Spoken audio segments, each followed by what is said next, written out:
ఉమ్మడి శ్రీకాకుళం జిల్లాలో యూట్యూబర్ ప్రశ్న రావణ్ అరెస్టు వ్యవహారంపై జనసేన ఎమ్మెల్యే నిమ్మక జయకృష్ణ సంచలన వ్యాఖ్యలు చేశారు.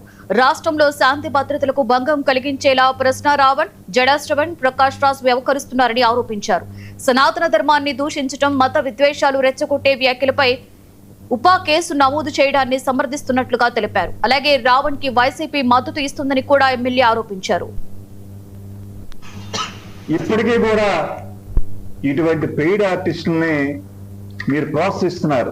ఇది కేవలం వైసీపీ పార్టీ, జగన్మోహన్ రెడ్డి గారు.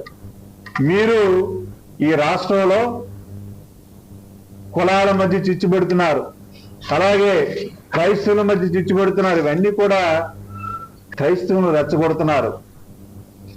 పవన్ కళ్యాణ్ గారు ఎప్పుడు కూడా ఏ మతానికి కూడా వ్యతిరేకం కాదు. ఆయన కేవలం సనాతన ధర్మాన్ని రక్షిస్తున్నామని ఎప్పుడు కూడా పత్రికాముఖంగా ఎప్పుడు కూడా చెప్తా ఉంటారు. ఆయన ఏ రోజు కూడా కేవలం ఆయన ఎప్పుడు కూడా మాట్లాడేది దేశం పట్ల బాధ్యత గురించి, దేశ సమైక్యత గురించి, సమగ్రత గురించి, రాజ్యాంగం గురించి, హక్కుల గురించి ఎప్పుడు కూడా మాట్లాడుతూ ఉంటారు ఆయన. అంతే తప్పించి మీలా ఎలా పడితే అలా మాట్లాడే వ్యక్తి కాదు.